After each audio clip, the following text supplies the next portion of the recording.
Opening एक topic आज complete करेंगे।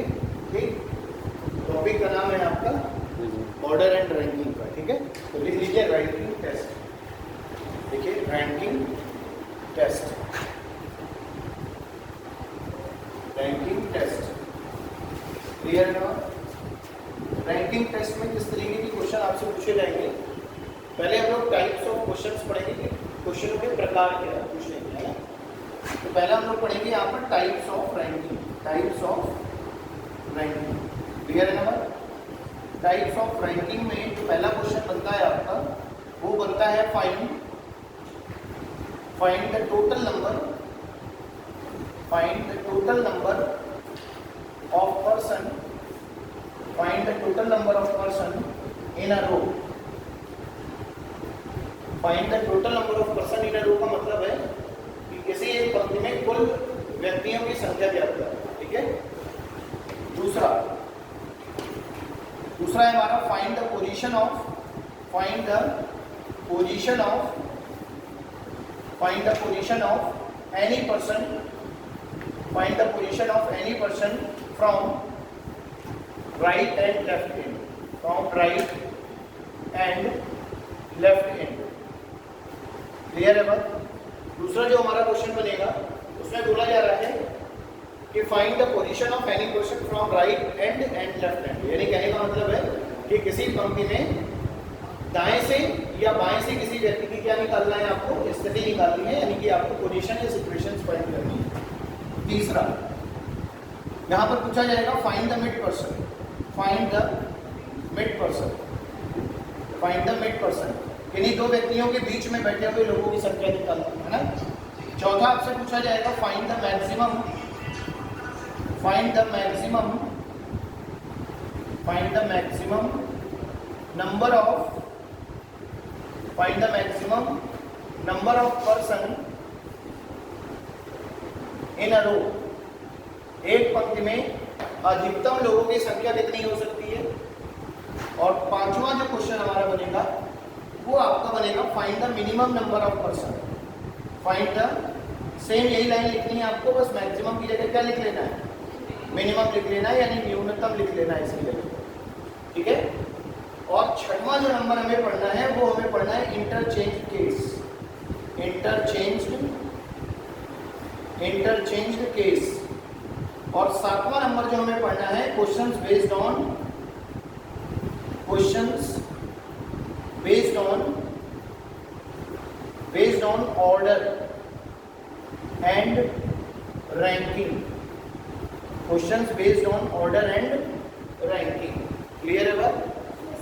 जो चैप्टर का ही नाम है उसी का जो लास्ट टाइम का क्वेश्चन जो बनेगा वो चैप्टर के ही नाम पर क्वेश्चंस बनते हैं, यानी कि जो सातवां नंबर हमारा है वो क्वेश्चंस बेस्ड ऑन रैंकिंग पर डिपेंड करेगा। क्लियर है बात।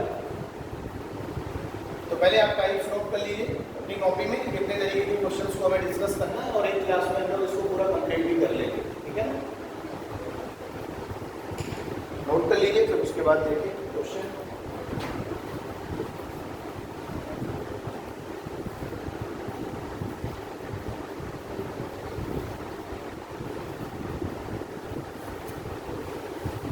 नोट कर लिया।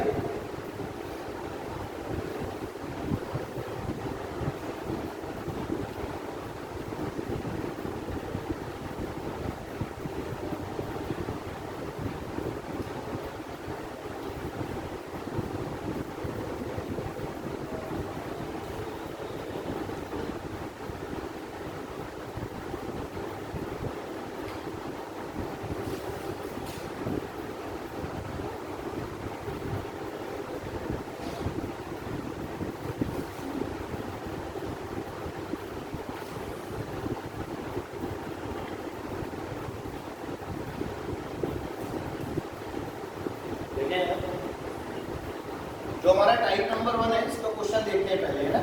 क्वेश्चन में क्या बोला जा रहा है, find the total number of person in a row, यानी कहने का मतलब क्या है। देखिए क्वेश्चन नंबर फर्स्ट जरा समझते हैं। देखो क्या बोला जा रहा है, बोला जा रहा है एक रो है जिसमें 48 स्टूडेंट्स बैठे हैं, एक रो है जिसमें 48 स्टूडेंट्स बैठे हैं, 48। क्लियर है। अब आपको भी पता है कि ये हमारा क्या होता है, लेफ्ट हैंड। क्लियर है ना बात। और ये हमारा क्या होता है, राइट हैंड। इसी को हम क्या कहते हैं, टॉप, इसी को हम क्या कहते हैं, बॉटम। क्लियर है बात? इसी को हम क्या कहते हैं, फ्रंट, और इसको हम क्या कहते हैं, बैक। बोलो क्लियर है बात? तो अगर कभी भी लेफ्ट और राइट की जगह पे फ्रंट, बैक, टॉप और बॉटम शब्दों का प्रयोग किया जाए, समझ आ रही बात, तो भी हम उनको इस तरीके से समझ सकते हैं, डिफाइन कर सकते हैं। बोला जा रहा है कि there are 48 students in this particular row, इस लाइन में 48 लोग बैठे हैं, और बोला जा रहा है कि राम का स्थान बाएं छोर से 16वां है। राम का स्थान बाएं छोर से कौन सा है, 16वां है। बोलो बात समझ आ रही है? ठीक। तो आपसे पूछा ये जा रहा है कि बताइए राम का दाईं छोर से कौन सा स्थान होगा। किसकी बात हो रही है, राम की। कहां से पूछी जा रही है, राइट हैंड से पूछी जा रही है कि इसकी पोजीशन क्या होगी। समझ आ रही है ना बात? तो देखिए जरा यहाँ पर राम की पोजीशन राइट हैंड से फाइंड करनी है, लेफ्ट हैंड से पोजीशन 16 पता है, टोटल 48 लोग पता है। तो अगर हम इसकी बात करें टोटल नंबर ऑफ पर्सन की, है ना, तो यहाँ पे मैंने सेकंड वाला ले लिया है ऑप्शन में, कोई बात नहीं। टोटल बराबर होता है formula left plus right minus 1। तो देखो टोटल कितने लोग दिए हैं, 48, और लेफ्ट से पोजीशन क्या है राम की, 16, राइट से निकालनी है -1। ये चीज इधर आ जाएगी, ये हो जाएगा 49 माइनस 16 इक्वल्स टू क्या हो जाएगा। तो यहाँ पर जब आप माइनस करेंगे तो यहाँ पर कितना आ जाएगा, 33 आ जाएगा। यानी जो राइट हैंड से पोजीशन मिलेगी राम की वो कितनी हो जाएगी, 33 हो जाएगी। बोलो बात समझ आ रही है? तो ये हम लोग बेसिकली कहें तो ये पहला ना होकर के ये दूसरा मैंने एग्जांपल बता दिया है। तो बात वही है, पहले और दूसरे में कोई चेंज नहीं होगा, है ना। Find the position of any person from right and left hand. किसी व्यक्ति की दाएं या बाएं से स्थिति ज्ञात करना, इसका एग्जांपल ले लिया बाय डिफॉल्ट। क्वेश्चन एकदम सही है, 48 लोग हैं, राम की पोजीशन लेफ्ट से 16वीं है, राइट से निकालनी है। तो देखो फॉर्मूला क्या होता है, left plus right minus 1, total बराबर। अगर आपको टोटल दिया जाए और एक व्यक्ति की लेफ्ट से पोजीशन दे दी जाए और राइट से पूछी जाए, तो टोटल से लेफ्ट वाली घटा के एक जोड़ देते हैं, डायरेक्ट अगर समझे तो। अगर मान लो कोई दूसरा क्वेश्चन इस तरह बोला जाए कि एक पंक्ति में 50 लोग हैं, ए का स्थान दाएं छोर से 31वां है, तो ए का स्थान बाएं छोर से बताइए कौन सी होगी, इसके रैंक जो बनेगी। तो देखो आप क्या करेंगे, आप करेंगे 50 माइनस 31 प्लस 1। बोलो बात समझ आ रही? तो आंसर क्या आ जाएगा, 20। क्लियर है ना बात? ठीक, नोट कर लीजिए।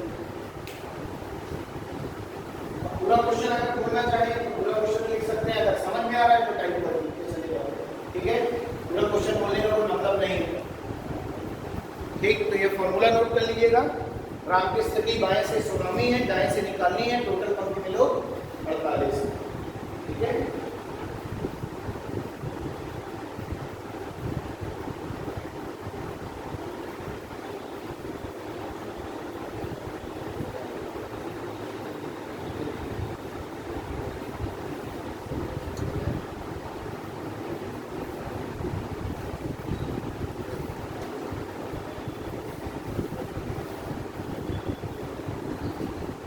ठीक है भाई।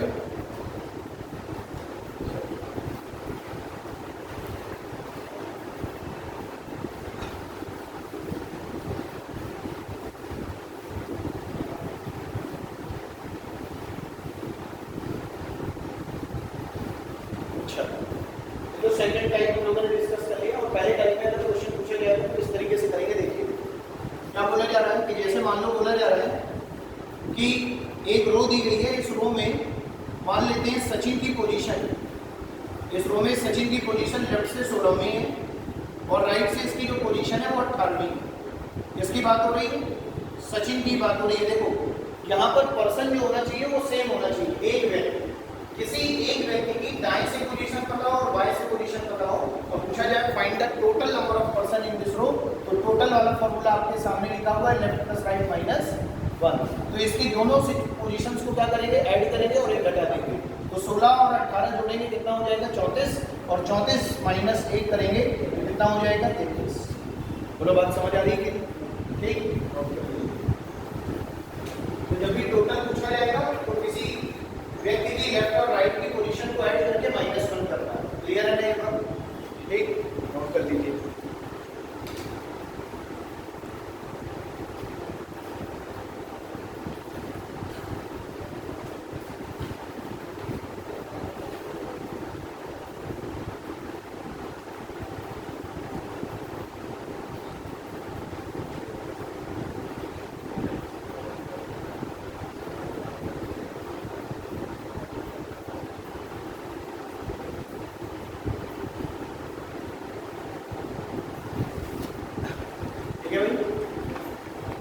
कैसे चलते हैं हम लोग देखो।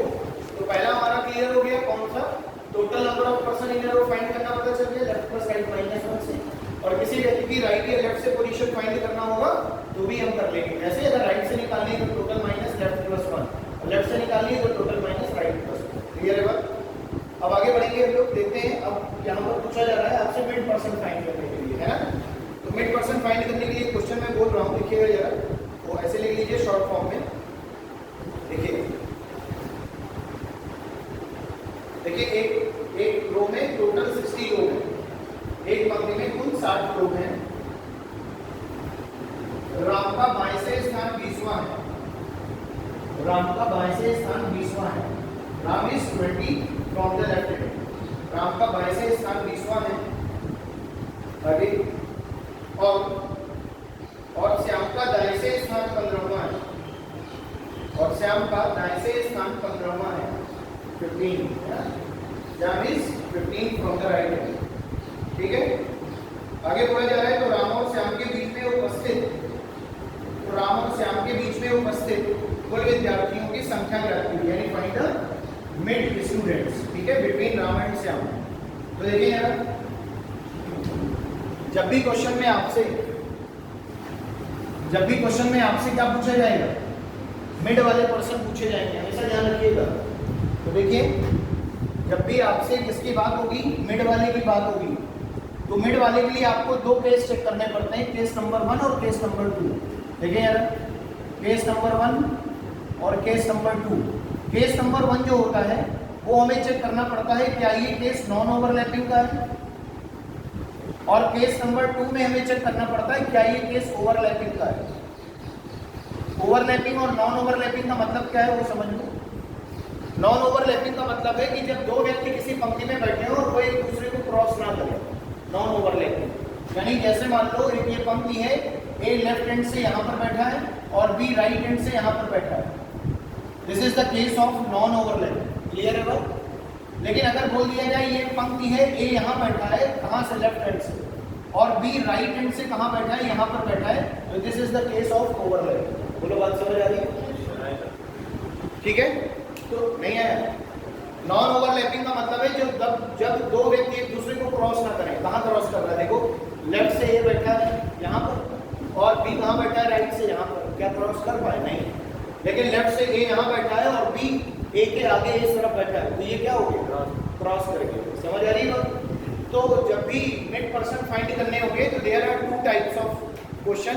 पहला, first case will be, can be क्या होना चाहिए?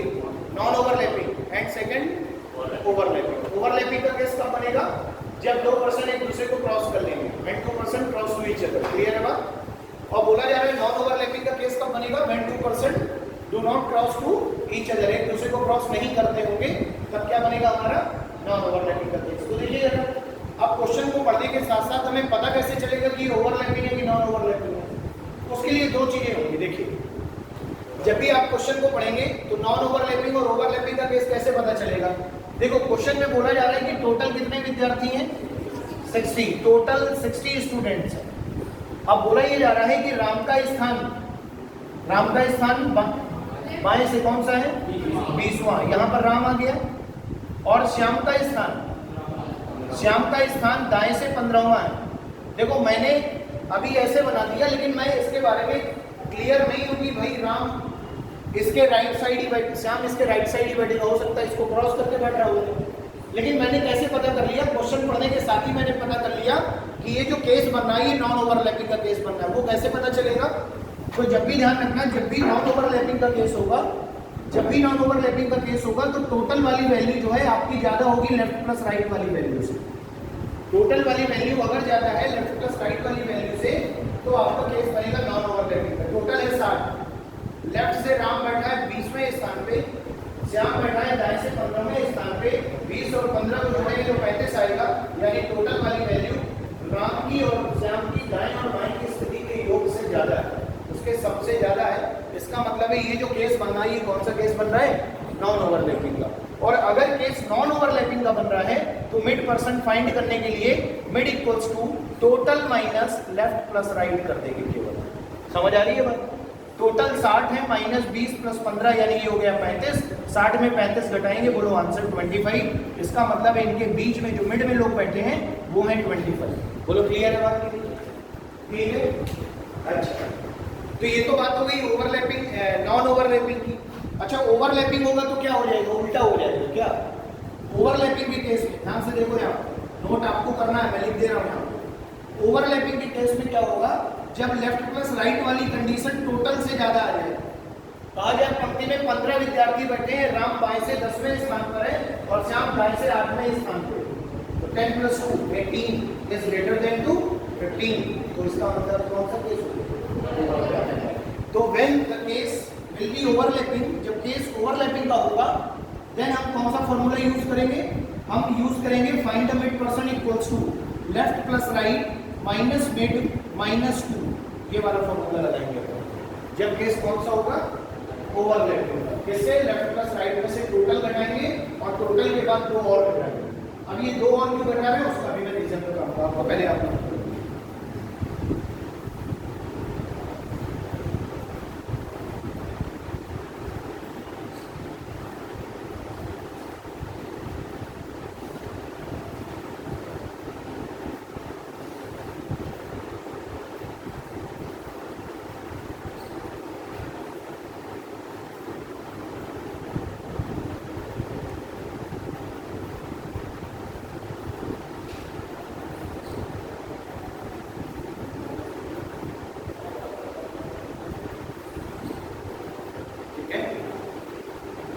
दूसरा केस कौन सा बनेगा? नॉन ओवरलैपिंग का। मतलब पहला केस नॉन ओवरलैपिंग और दूसरा केस ओवरलैपिंग। दोनों बात समझ आ रही है? अब एक क्वेश्चन करके देख ले ओवरलैपिंग का, ठीक? समझना बात, नोट कर लिया है ना?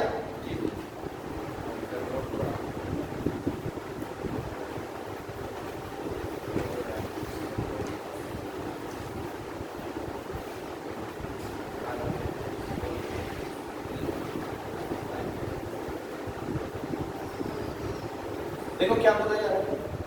बोला जा रहा है कि रो है, इस रो में मान लेते हैं कि 25 लोग बैठे हैं। कितने लोग बैठे हैं? 25 लोग, समझना। अब बोला ये जा रहा है कि राम की पोजीशन लेफ्ट से मान लेते हैं 17 है। कौन सी है? 17, ठीक है। और अतुल की पोजीशन कहाँ से? राइट से। अतुल की पोजीशन राइट से मान लेते हैं 18वीं। कौन सी है? 18वीं। क्लियर है? तो बोला ये जा रहा है कि आपको ये फाइंड करना है कि भैया अतुल और राम के बीच में कितने लोग बैठे हैं मिड में। तो देखो, अब मैंने चूंकि क्वेश्चन में ये पढ़ा था, क्वेश्चन ऐसे लिखा था कि किसी पंक्ति में टोटल 25 स्टूडेंट हैं, उनमें से राम की पोजीशन लेफ्ट से 17वीं है और श्याम की दाएं से यानी राइट से पोजीशन कौन? अतुल की दाएं से पोजीशन कौन सी है? 18वीं है। तो आपको बीच वाले लोग फाइंड करने कि इनके बीच में कितने लोग बैठे हैं। तो क्वेश्चन पढ़ते ही समय मेरे दिमाग में नॉन ओवरलैपिंग घूम रहा होगा मिड वाले में, तो मैंने चेक कर लिया कि लेफ्ट प्लस राइट वाली जो कंडीशन है वो ग्रेटर देन टोटल से, इसका मतलब है ओवरलैपिंग, और ओवरलैपिंग है इसका मतलब एक दूसरे को क्रॉस करके बैठेंगे, और अगर क्रॉस करके बैठेंगे तो ओवरलैपिंग का केस होगा, और ओवरलैपिंग के केस में formula mid equals to left plus right minus total minus 2। तो लेफ्ट प्लस राइट क्या हो जाएगा? बताओ भाई। ये हो गया 18 + 17 माइनस टोटल कितना हो गया? 25 माइनस 2। तो ये हो जाएगा आपका 35 माइनस 27 माइनस माइनस प्लस, तो ये कितना आ गया? 8। कितना आ गया? बोलो बात समझ आ रही है? तो बीच में कितने लोग बैठ जाएंगे? 8 लोग बैठ जाएंगे। क्लियर है ना बात? ठीक। अब आपके दिमाग में आना चाहिए कि sir left plus right minus total तो किया, लेकिन आपने 2 और क्यों बैठा दिया? जी सर, 2 है ना? तो देखिए यार, जैसे इस पंक्ति में एक बार आपने राम को लेफ्ट से कैलकुलेट मतलब काउंट किया, तो राम एक बार काउंट हो चुका है ना, और जब राइट से काउंट करना चालू कर रहे हो तो फिर राम की गिनती कर रहे हो। तो एक व्यक्ति की 2 बार गिनती कैसे संभव है? ठीक है, काउंटिंग तो केवल एक बार पॉसिबल है ना। तो एक बार काउंटिंग राम की जब लेफ्ट से कर चुके हो तो राइट से नहीं करोगे, क्योंकि सेम पर्सन की काउंटिंग 2 टाइम्स नहीं हो सकती। वैसे ही सेम चीज अतुल के साथ हो गई। अतुल एक बार जब राम की गिनती कर रहे थे तो अतुल को गिन लिया, और जब अतुल की गिनती कर रहे हैं तो भी अतुल को गिनना है, तो अतुल की भी 2 बार आपने स्थिति काउंट कर ली है, तो 2 व्यक्तियों की स्थिति केवल 2 ही बार जुड़ सकती है, 4 बार नहीं, है ना। तो जो 2 बार एक्स्ट्रा आ रहा है वही 2 हमने यहाँ पर क्या किया है, माइनस। समझ आ रही है? ठीक। तो ये बात हो गई मिड वाले पर्सन फाइंड करने के लिए, है ना।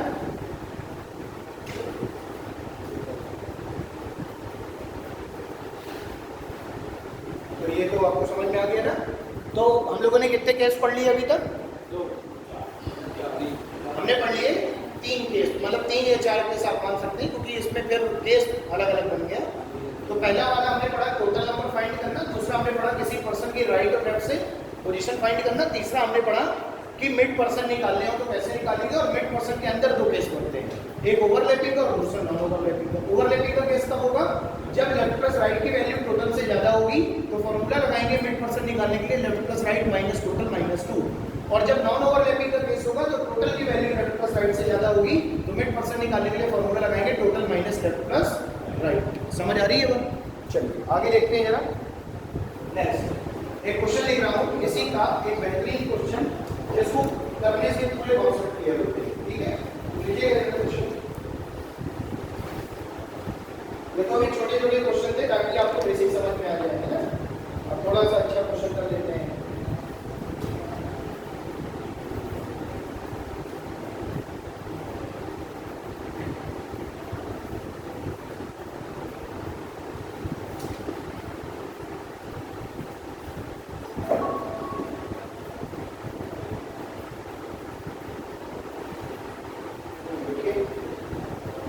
लड़के और लड़कियों की पंक्ति में, लड़के और लड़कियों की पंक्ति में, लड़के और लड़कियों की पंक्ति में राधा प्रारंभ से 6वें स्थान पर है। लड़के और लड़कियों की पंक्ति में राधा प्रारंभ से 6वें स्थान पर है,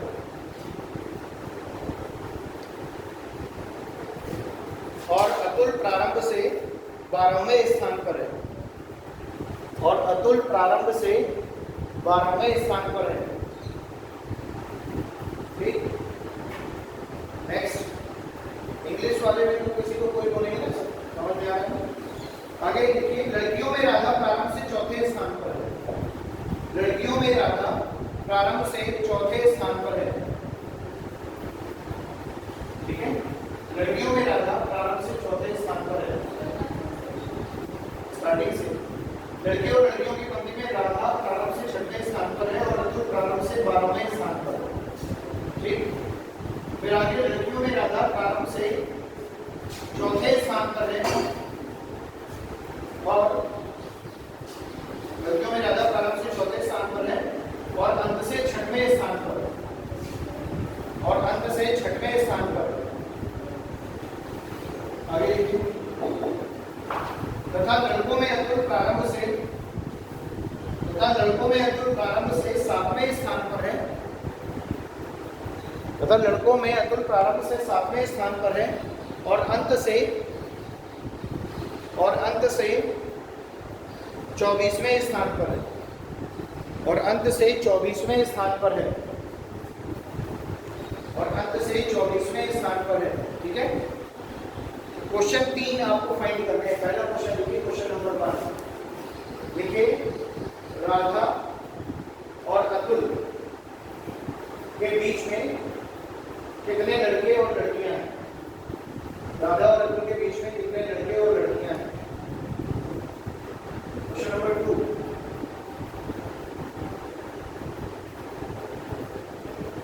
पंक्ति में कुल कितने लोग बैठे हैं?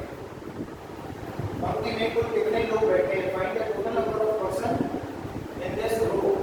इस पंक्ति में कुल कितने लोग बैठे हैं? और आखिरी मतलब लास्ट क्वेश्चन जो है वो लिखिए, अतुल के नीचे कितनी लड़कियां हैं? How many girls back to Atul.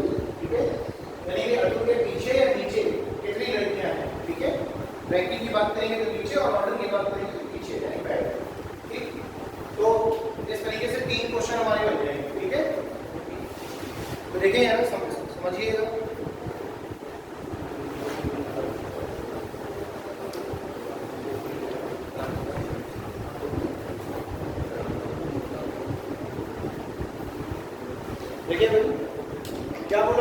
एक पंक्ति है लड़के और लड़कियों की, समझना बात। एक ये पंक्ति हो गई, ये बॉयज और गर्ल्स दोनों की पंक्ति है कंबाइंड, ठीक है। बोला ये जा रहा है कि लड़के और लड़कियों की पंक्ति में राधा प्रारंभ से, यहाँ पे राधा लिखा हमने, राधा प्रारंभ का मतलब है स्टार्टिंग से, है ना, प्रारंभ, और अंत का मतलब ये हो जाएगा एंड। क्लियर है बात? यानी स्टार्ट और ये लास्ट, या स्टार्ट या एंड ये कह सकते हैं, ठीक है। अब देखिए ना, बोला जा रहा है कि स्टार्टिंग से राधा कौन सी पोजीशन पर है, 6वें स्थान।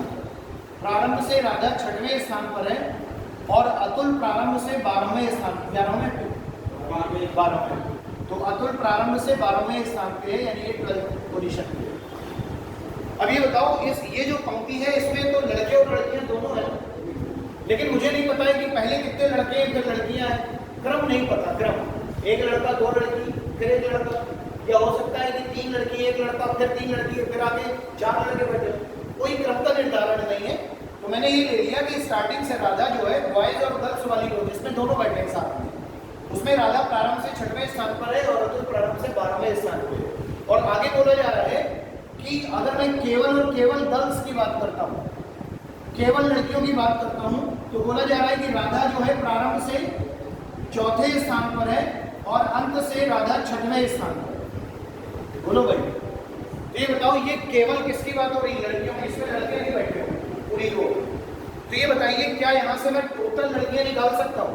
बिल्कुल, मेरा केस नंबर फर्स्ट बताता है टोटल फाइंड करने के लिए लेफ्ट प्लस राइट माइनस 1 कर देंगे, तो टोटल इक्वल्स टू क्या हो जाएगा, 4 + 6 - 1 यानी 9। कितनी लड़कियां हो गई? 9।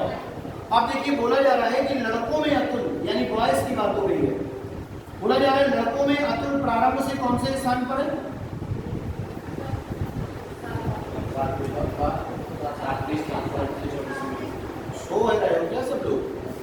7वें स्थान पे और अतुल क्लास से 24वें स्थान।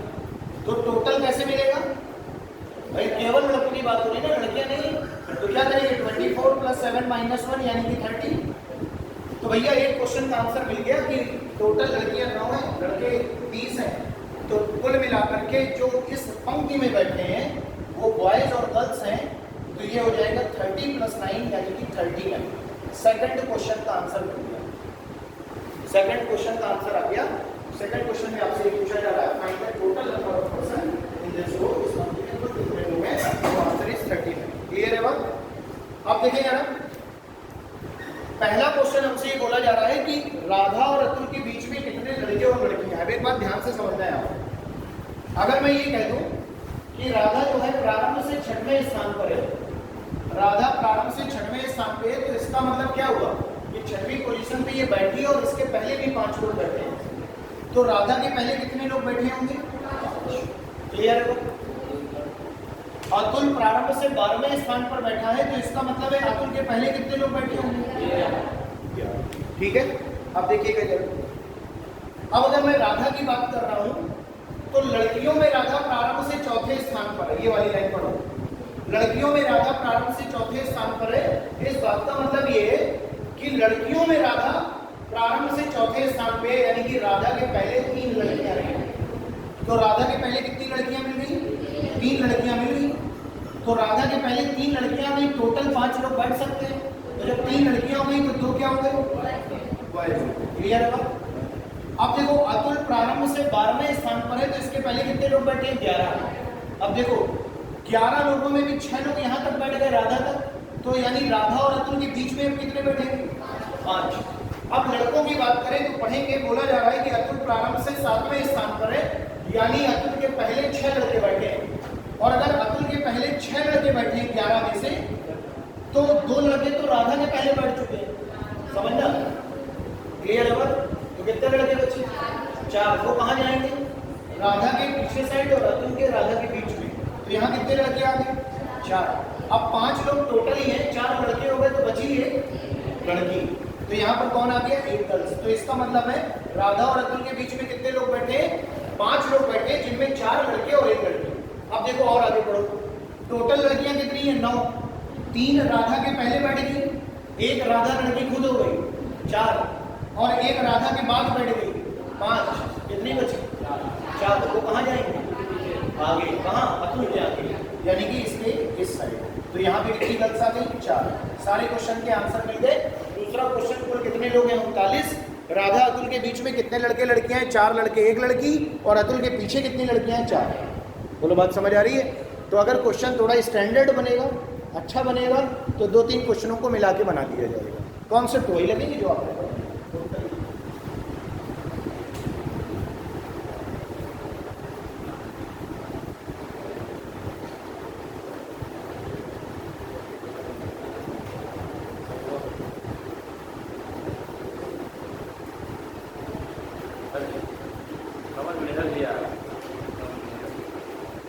अगर तुम्हें समझ में नहीं आ रहा तो पर्टिकुलर दिक्कत तुम्हारे साथ है।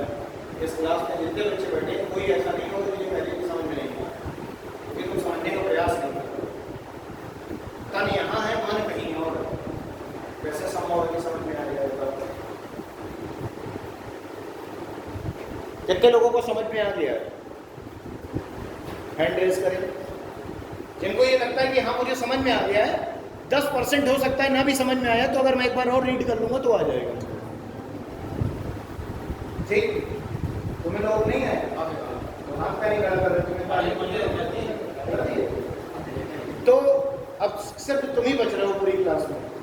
जिसको समझ में नहीं आया है, तो दिक्कत किसके साथ है, तुम्हारे साथ, मास्टर के साथ नहीं है। क्योंकि मास्टर ने तो पूरी मेहनत कर दी समझाने में। समझ आ गई बात?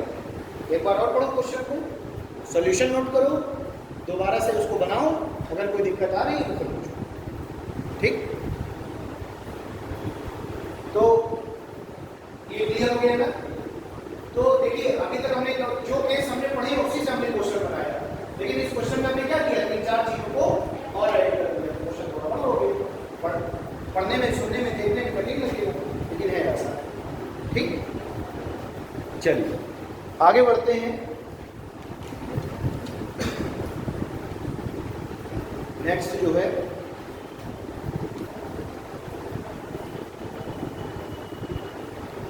नेक्स्ट कौन सा टाइप है, आपको देखिए अपने फोन पे, maximum number of the person, है ना? तो लिखिए ये क्वेश्चन।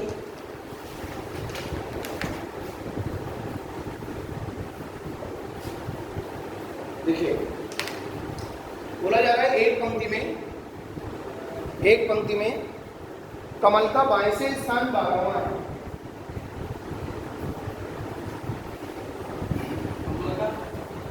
स्थान 12वां, एक पंक्ति में कमल का 22वें स्थान 12वां है, तथा सिमरन का 22वें स्थान 26वां है। तथा सिमरन का 22वें स्थान 26वां है। यदि इन दोनों के बीच में 5 व्यक्ति बैठे हैं, यदि इन दोनों के बीच में 5 व्यक्ति बैठे हैं, यदि इन दोनों के बीच में 5 व्यक्ति बैठे हैं, तो पंक्ति में अधिकतम कितने लोग बैठ सकते हैं? तो पंक्ति में अधिकतम कितने लोग बैठ सकते हैं या कितने लोग बैठे हैं, ऐसा लिखिए। तो पंक्ति में अधिकतम कितने लोग बैठे हैं? ठीक है, अच्छा देखिए, अधिकतम के बारे में बात करी जा रही है। जैसे कभी आपसे कह दिया जाए कि अधिकतम को अगर हम डिफाइन करेंगे तो किस तरीके की, 2 चीजें होती हैं, एक होता है मिनिमम और एक होता है मैक्सिमम। तो अगर मैं मैक्सिमम की बात करूं तो मैक्सिमम का मतलब है कि कोई लिमिट ही नहीं है। मैक्सिमम में कितना खा सकता हूं, कोई लिमिट नहीं है। सब, हर व्यक्ति का अपना पेट है अलग, तो मैक्सिमम की कोई डेफिनेशन नहीं होती है। एक प्लेट में आपको रसगुल्ले रख के दे दिए जाए, कहिए जाए जितने ज़्यादा से ज़्यादा खा सकते हो तो खा लो। हो सकता है कि तुम सभी साफ कर दो, 50 रसगुल्ले धरे, फिर बाद में भली भर्ती हो जाएगी, कोई बात नहीं। लेकिन संभावना क्या है कि आप कितना भी यूज कर सकते हैं। मैक्सिमम यूटिलाइजेशन जब होगा, जब भी आपसे मैक्सिमम की केस के बारे में बात होगी, तो देखिए क्या बोला जा रहा है कि किसी पंक्ति में अधिकतम कितने लोग बैठ सकते हैं, यदि किसकी स्थिति, राम की किसकी, रमन की स्थिति, चलो कमल रमन से लिख देंगे, बाएं से कितनी है, 12वीं, और दूसरी सिमरन की साइड, सिमरन की स्थिति दाएं से कौन सी है, 26वीं। क्लियर है ना बात? और 5, बीच में कितने लोग बैठे हैं? 5। अब देखो जरा, अब जब आपसे अधिकतम और न्यूनतम पूछा जाएगा तो फिर 2 केस बनेंगे। देखें, मैक्सिमम और मिनिमम जब पूछा जाएगा तो फिर 2 केस बनेंगे। देखो, मैक्सिमम का केस कब बनेगा? जब केस होगा नॉन ओवरलैपिंग मैक्सिमम। और मिनिमम का केस कब बनेगा? जब बात होगी ओवरलैपिंग। इसकी बात होगी ओवरलैपिंग की। तो देखो, जब भी अधिकतम बोला जाए, पंक्ति में अधिकतम कितने लोग हैं, तो केस बनेगा नॉन ओवरलैपिंग का। और जब भी नॉन ओवरलैपिंग का केस बनेगा तो कमल को या रमन को तुमने बाएं से 12वां बैठा दिया और सिमरन को दाएं से 26वां बैठा दिया। अब सिमरन कभी रमन को क्रॉस नहीं करेगी अगर अधिकतम पूछा जा रहा है, क्योंकि अधिकतम के केस में नॉन ओवरलैपिंग होती है। नॉन ओवरलैपिंग के केस में कभी भी दो व्यक्ति एक दूसरे को क्रॉस नहीं करेंगे। तो इसके अधिकतम कैसे निकाला जाएगा? अधिकतम निकालने का फॉर्मूला है left plus right plus mid, right plus left plus mid. भैया देखो, रमन की स्थिति बाएं से 12 में, यानी आगे 11 लोग हो गए, 12वां रमन हो गया। इसकी 26वीं तो 25 ही हो गए, 26वें नंबर में सिमरन हो गई और 5 लोग बीच में और है, तो सभी को क्या कर दिया? जोड़ दिया अधिकतम के लिए। तो आंसर हो जाएगा आपका 12 प्लस 26 प्लस 5, बोलो कितना हो जाएगा? 43 हो जाएगा। क्या?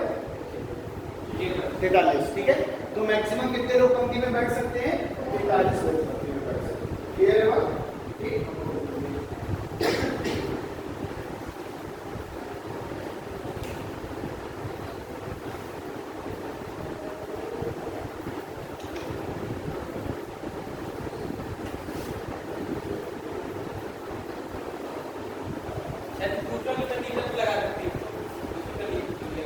कैसे दूसरी कंडीशन? जो यदि एक आपने बताया ये वाला माइंड वाला, ये मिनिमम वाला, मध्य वाला, अब तो दूसरी चीज नहीं निकाल सकते, सिर्फ 45 में तो घटा दिया जाएगा तो आ जाएगा।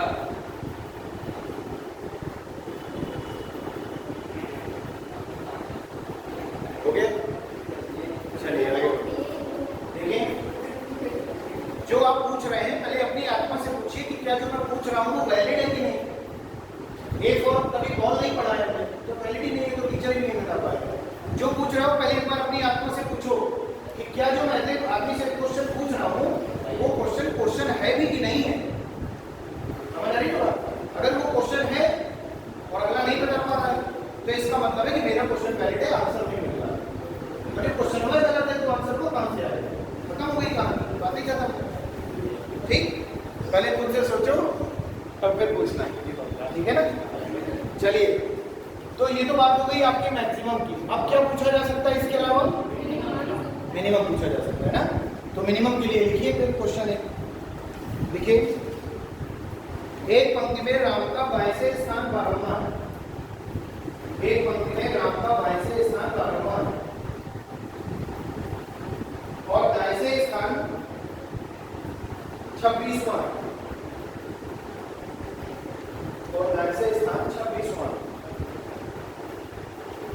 यदि इन दोनों के बीच में 15 विद्यार्थी बैठे हैं, यदि इन दोनों के बीच में 15 विद्यार्थी बैठे हैं,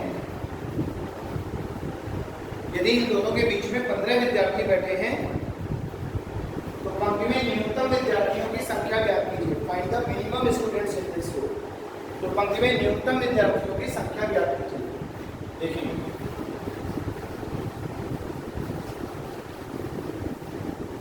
देखो, जब भी आपसे बात होगी मिनिमम की, समझना ध्यान से, तो मैक्सिमम के लिए केस कौन सा होता है? Non overlapping. नॉन ओवरलैपिंग में सब जोड़ दो तो वही आपका टोटल मैक्सिमम बन जाएगा। और मिनिमम के केस में कौन सा होता है? ओवरलैपिंग। तो तुम्हें मिनिमम तो पढ़ने में आ रहा है ना, क्वेश्चन में न्यूनतम पूछा जा रहा है, मतलब केस ओवरलैपिंग। और जब केस ओवरलैपिंग का बनेगा तो देखो क्या बोला जा रहा है? बोला ये जा रहा है कि राम का स्थान बाएं से कौन सा है? 12वां। राम का स्थान बाएं से 12वां है और आगे श्याम का स्थान दाएं से 26वां। श्याम का स्थान दाएं से 26वां और इनके बीच में कितने लोग बैठे हैं? 15 लोग। राम और श्याम के बीच में कितने लोग बैठे हैं? 15 लोग बैठे हैं। तो ये मिड वाले हो गए 15 लोग। अब आपसे पूछा जा रहा है कि बताओ मिनिमम कितने लोग बैठे हैं? मिनिमम कितने लोग हैं पार्टी में, है ना? पूरी पार्टी में बैठे थे, पूरी पार्टी। क्या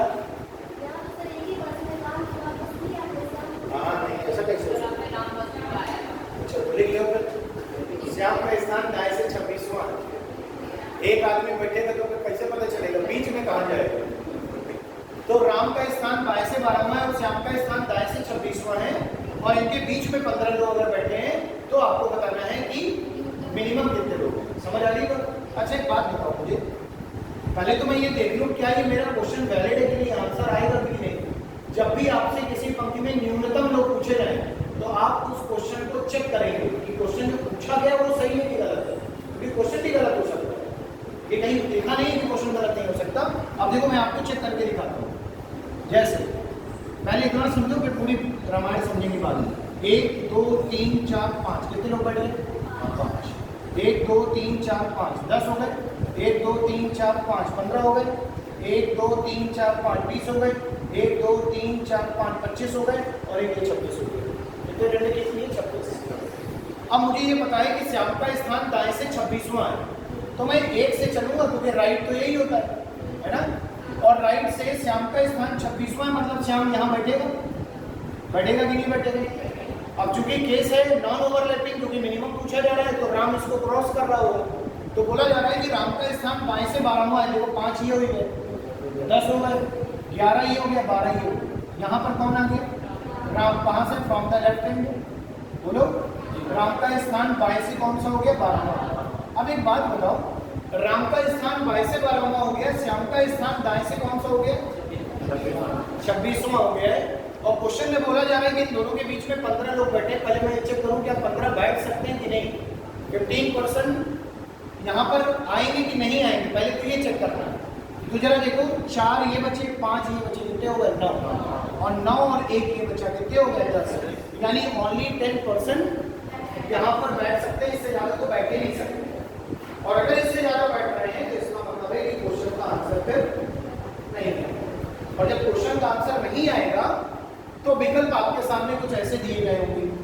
पहला कहेगा 19 लोग हैं, दूसरा कहेगा 23 लोग हैं, तीसरा कहेगा 25 लोग हैं, चौथा आपसे कहेगा can not be determine, can't be determine. Clear है बात?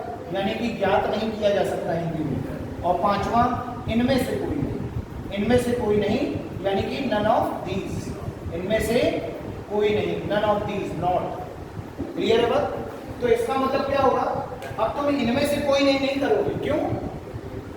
यानी कि अगर तुम इनमें से कोई नहीं करोगे तो इसका मतलब इस प्रश्न का उत्तर कुछ ना कुछ तो है ना, लेकिन इसमें नहीं है तो नन ऑफ दीज नहीं हो सकता। आंसर क्या होगा? कैन नॉट बी डिटरमाइंड, क्योंकि ऐसा केस दुनिया में पॉसिबल ही नहीं है। समझ आ रही है बात? तो answer will be C option, B option, 4 number वाला, कांट बी डिटरमाइंड। तो समस्या अब ये है कि क्वेश्चन को पढ़ते समय पता कैसे चलेगा सर कि ये आंसर इसका आएगा कि नहीं आएगा? ये नहीं होता। और अगर हमने क्वेश्चन को पूरा सॉल्व करने के बाद ये देखा कि क्वेश्चन का तो आंसर ही नहीं आने वाला है तो फिर क्वेश्चन लगाया जाए तो आंसर नहीं आएगा। तो पहले ही पता कर लो कि आंसर आएगा कि नहीं आएगा। वो कैसे पता चलेगा? आप उसका रीजन समझो। जैसे बोला जा रहा है कि राम का स्थान बाएं से 12वां और श्याम का स्थान दाएं से 26वां, तो किसकी स्थिति कम है? राम की। श्याम? राम की। क्यों? क्योंकि राम की कितनी है? 12 है। तो जिसकी स्थिति कम होगी, क्वेश्चन में जिस पर्सन की स्थिति कम होगी या जितनी भी होगी, कम हो चाहे जितनी हो, मान लो कम की जगह यहाँ 50 लिखा होता लेकिन अगले की क्या होगी? 60 होगी, तो कम वाला कौन होता? 50। तो जिसकी स्थिति कम है उससे हमेशा 2 घटाएंगे। कितना घटाएंगे? 2। तो 12 में 2 घटाओ 10। 2 घटाने के बाद जितने लोग आ रहे हैं इतने परसेंट बीच में बैठ सकते हैं, यानी इनकी संभावना है। तो जब 10 बैठ सकते हैं तो 9 नहीं बैठ सकते, 8 नहीं बैठ सकते, 7 नहीं बैठ सकते, बैठ सकते। तो जब क्वेश्चन, रुक जाओ पहले मुझको खत्म कर दो। जब 10 लोग तक क्वेश्चन में पूछा जाएगा तो आंसर कैन बी पॉसिबल, संभव हो सकता है। लेकिन अगर 11 कह दिया तो नहीं आएगा, 9 कह दिया आएगा। क्यों? क्योंकि जब 10 बैठ सकते हैं तो 9। समझ आ रही बात? तो कैसे पता करेंगे कि जिसकी स्थिति का नोट डाल करके लिख सकते हो। यदि कभी प्रश्न में न्यूनतम लोगों की संख्या पूछी जाए तो जिस व्यक्ति की सिचुएशन या पोजीशन कम होगी उससे सदैव 2 घटाएंगे और फिर क्वेश्चन के जो मिड वाले लोग हैं उनको देखेंगे कि उतने ही बोले जा रहे हैं या उससे कम या ज़्यादा बोले जा रहे हैं। समझ आ रही है बात कि नहीं? तो इस क्वेश्चन का आंसर क्या हो जाएगा? Can't be determine. समझ आ रही है बात? ठीक है। अब आपसे पूरी ये अपेक्षाएं हैं कि आप यूपीएससी की प्रिपरेशन कर रहे हैं। अगर आप सी साइड पढ़ रहे हैं तो शायद टीचर का कैमरा लिखवाना आपको भी अच्छा नहीं लगेगा और टीचर को भी अच्छा नहीं लगेगा कि ऐसे लिखवाया जाए, लिखो एक विद्यार्थी कक्षा में बाएं से 12वें स्थान पर बैठा। अच्छा नहीं लगेगा। क्यों? क्योंकि जिस स्टैंडर्ड की हम क्लास पढ़ा रहे हैं और आप पढ़ रहे हैं उसमें ये अच्छा नहीं, शोभा नहीं देता। समझ आ रही है? तो आपको कॉन्सेप्ट बता दिया गया, समझ में आ गया, बहुत आप अपने घर में कर देंगे।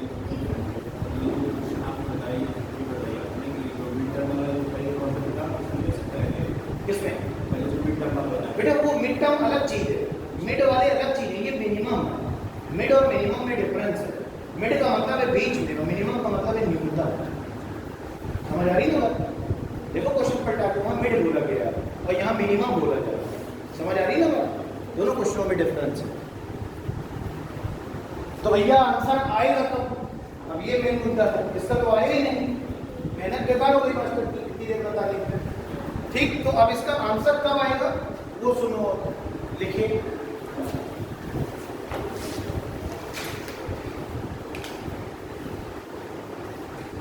देखिए एक पंक्ति में रमन का 22वें स्थान 12वां है।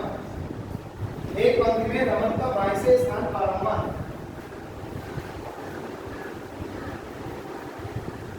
तथा सुरेश का 22वें स्थान 15वां है। तथा सुरेश का 22वें स्थान 15वां है। ठीक है। यदि रमन और सुरेश के बीच में 6 विद्यार्थी बैठे हैं, यदि रमन और सुरेश के बीच में 6 विद्यार्थी बैठे हैं तो पंक्ति में न्यूनतम विद्यार्थियों की संख्या बताइए। तो पंक्ति में न्यूनतम विद्यार्थियों की संख्या बताइए।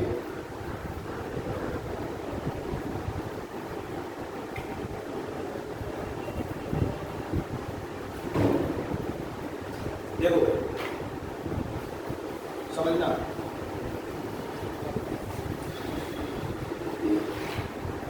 किसकी बात हो रही है बताओ? रमन। एक बार क्वेश्चन क्लोज है, क्या बोला जाएगा? रमन का, देखो रमन का 22वें स्थान 12वां हो गया और सुरेश का 22वें स्थान 15वां। ठीक है। और इनके बीच में कितने लोग हैं? अच्छा ये बताओ, क्या 6 लोग बैठेंगे? क्यों? कि भैया 15 और 12 में कम सिचुएशन है, 15 से पोजीशन है 15 वाली, 15 से 2 घटाएंगे तो 10 तक बैठ सकते हैं, लेकिन क्वेश्चन में तो 6 ही बोला, तो मतलब 6 तो पक्का बैठेंगे। ठीक है। अब देखो आपको जब मिनिमम फाइंड करना होगा, मिनिमम, तो मिनिमम फाइंड करने का फॉर्मूला क्या होता है? वो होता है left plus right. Left plus right पता है आपको?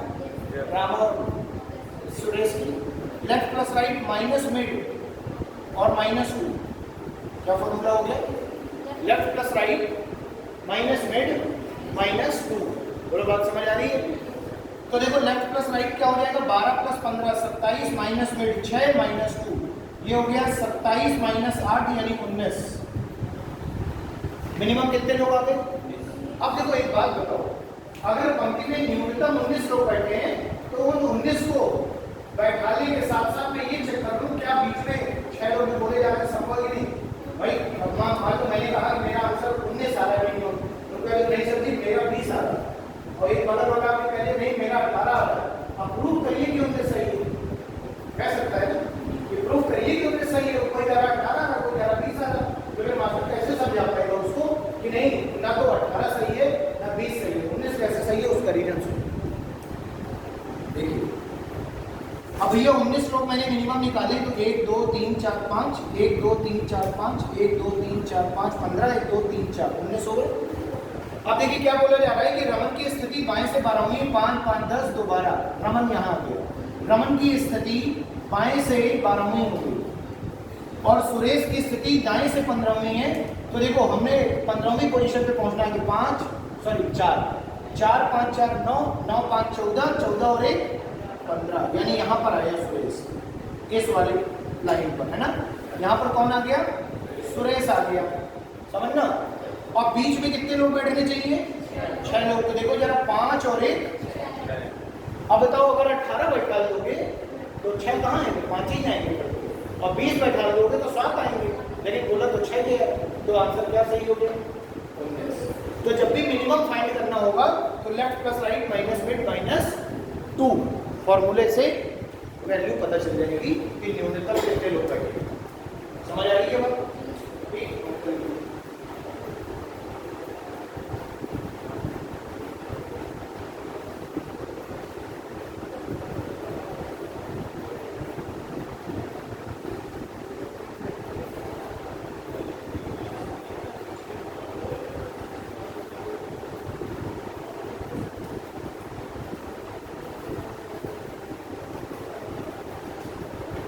ठीक है, आगे बढ़ेंगे।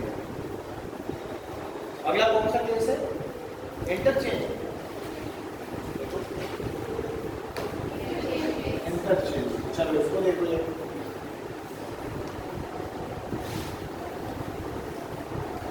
कर दिया जाए।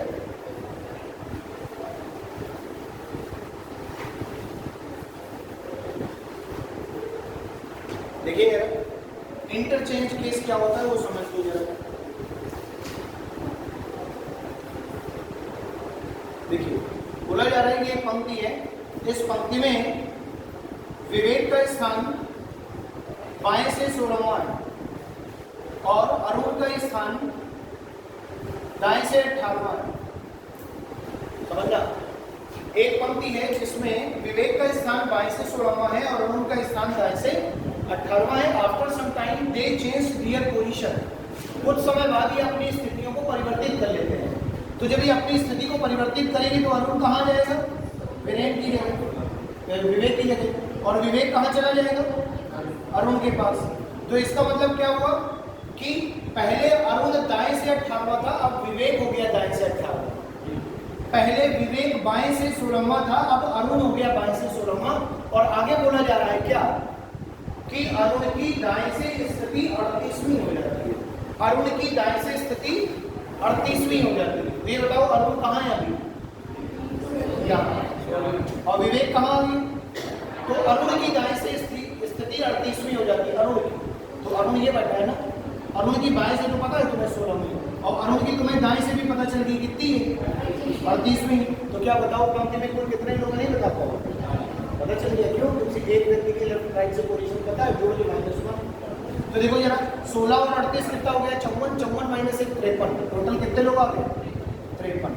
38 प्लस 16 माइनस 1, ये हो गया 54 माइनस 1 यानी कि 53। बोलो बात समझ आ रही है? ठीक है, तो दो लोगों की लेफ्ट राइट से पोजीशन पता होगी, उसको चेंज करेंगे, उसके बाद किसी एक की दाएं से या बाएं से बोल दी जाएगी। जैसे यहाँ पे कह दिया कि अरुण की दाएं से स्थिति 38वीं और अरुण की बाएं से मुझे पता ही है। और या फिर अगला क्वेश्चन क्या बनाया जा सकता है? ये बोल दिया जाए कि देखो विवेक यहाँ गया, विवेक की दाएं से स्थिति अब कितनी है? 18वीं। और ये कह दिया जाए विवेक की बाएं से स्थिति 35वीं हो गई। तो 35 प्लस 18 से अब विवेक से चेक कर लेंगे, है ना? अभी इससे चेक कर रहे हैं अरुण से, लेफ्ट प्लस राइट माइनस 1। ठीक है,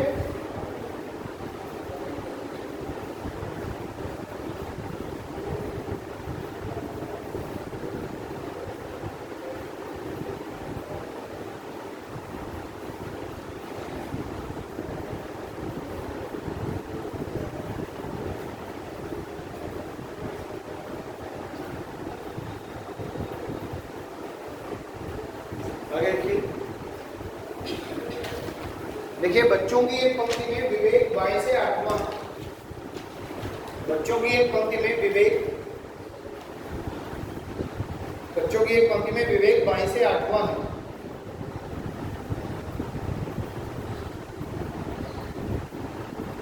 ठीक, यदि वह दाईं ओर 4 स्थान खिसकाया जाए, यदि वह दाईं ओर 4 स्थान खिसकाया जाए,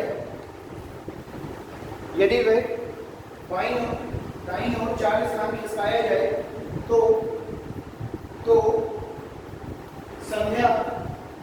तो संज्ञा के बाएं तीसरा हो जाता है। तो संज्ञा के बाएं तीसरा हो जाता है। तो संज्ञा के बाएं तीसरा हो जाता है। यदि संध्या का दाएं से स्थान 16वां है, यदि संध्या का दाएं से स्थान 16वां है, यदि संध्या का दाएं से स्थान 16वां है, तो बताओ पंक्ति में कुल कितने बच्चे हैं? तो बताओ पंक्ति में कुल कितने बच्चे हैं? ठीक है ना?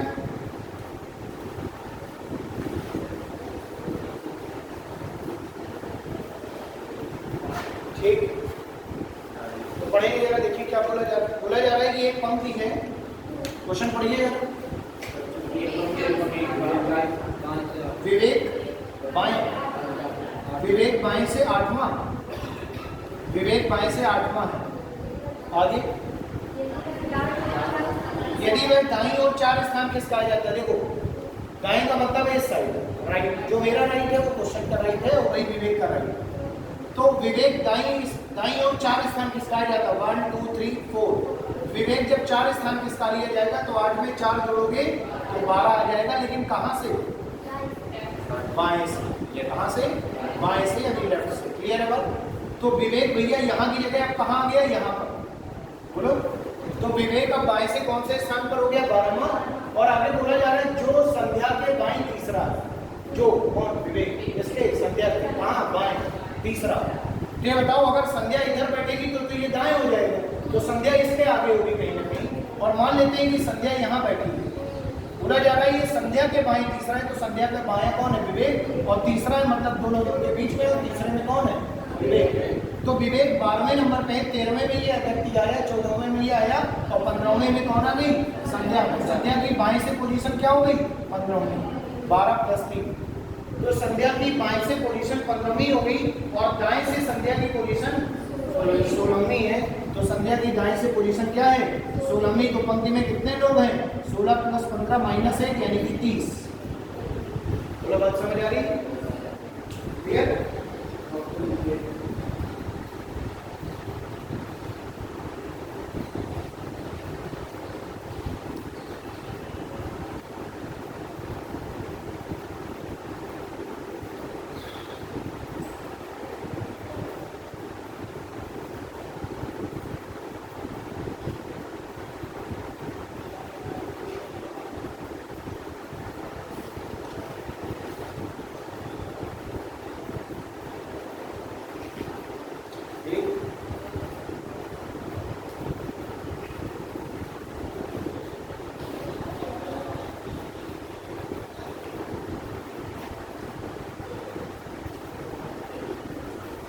नेक्स्ट देखिए, एक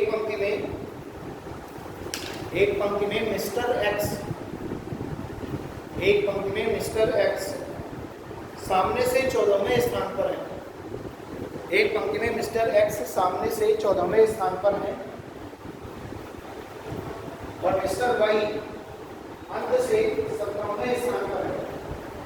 मिस्टर वाई अंत से 17वें स्थान पर है, जबकि मिस्टर जेड मिस्टर एक्स और मिस्टर वाई के ठीक मध्य में है। और जबकि मिस्टर जेड मिस्टर एक्स और मिस्टर वाई के ठीक मध्य में है। ठीक है? आगे, यदि मिस्टर एक्स मिस्टर वाई के आगे है, यदि मिस्टर एक्स मिस्टर वाई के आगे हैं, यदि मिस्टर एक्स मिस्टर वाई के आगे हैं और पंक्ति में कुल 48 व्यक्ति हैं, और पंक्ति में कुल 48 व्यक्ति हैं, और पंक्ति में कुल 48 व्यक्ति हैं, तो पंक्ति में कुल 48 व्यक्ति हैं, तो मिस्टर एक्स और मिस्टर जेड, तो मिस्टर एक्स और मिस्टर जेड के मध्य कितने लोग बैठे हैं? मध्य यानी बीच में कितने लोग बैठे हैं? देखिए समझना बात,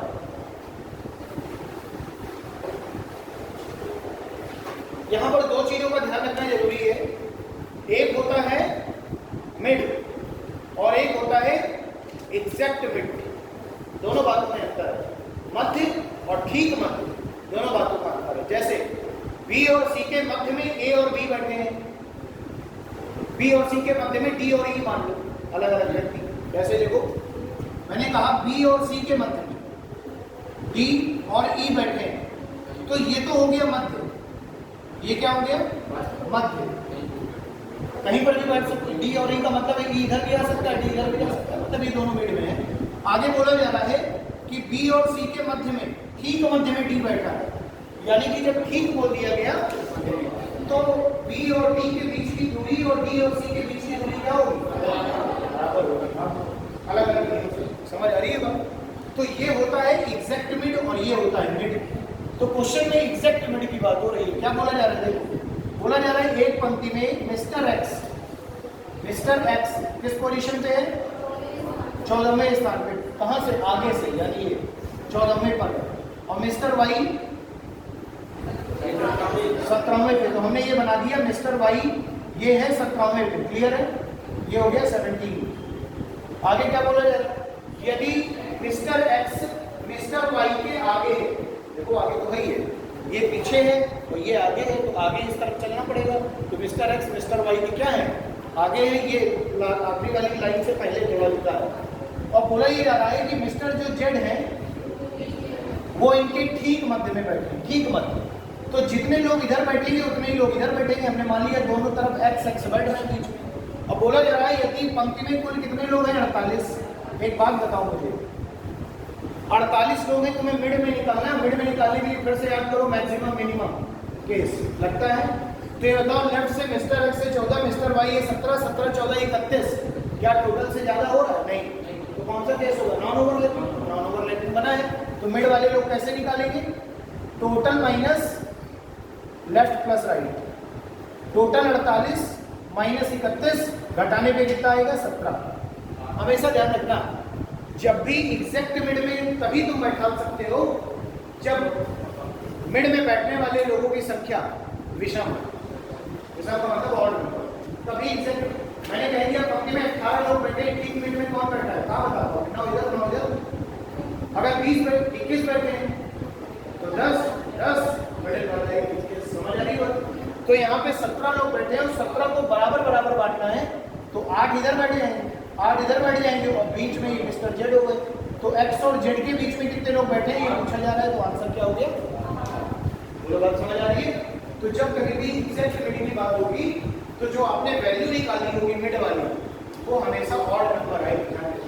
और अगर ये आ रही है तो इसका मतलब answer can not be determined to be ठीक मिड वाला, तो बता ही नहीं पाओगे ना, तो नंबर निकाल ही नहीं पाओगे कितने लोग ठीक इसमें बैठे हैं।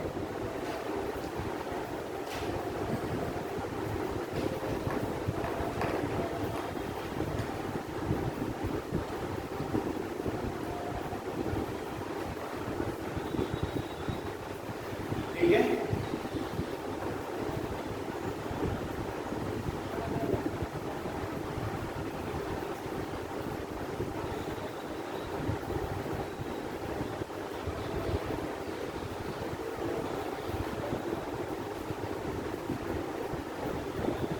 समझ में आ गया? अब एक केस बचा है कौन सा, रैंकिंग का, कि कैसे बैठाते ए बी से बड़ा है बी सी से छोटा है, इस तरह के क्वेश्चन वो बचेगा। ठीक है, तो रैंकिंग वाला अगली क्लास में पढ़ेंगे। एक टाइम बचा है जो अभी तक के लिए इतना बहुत है। आप अपने क्वेश्चन लगाइएगा बुक से, अब कहीं दिक्कत नहीं। हाँ बिल्कुल, जब मेरी क्लास लगेगी तब तो पूछोगे, जब महीना में एक तो क्लास लगेगी तो पूछोगे कैसे। ठीक है, तो जब क्लास लगेगी तब आप क्या करेंगे,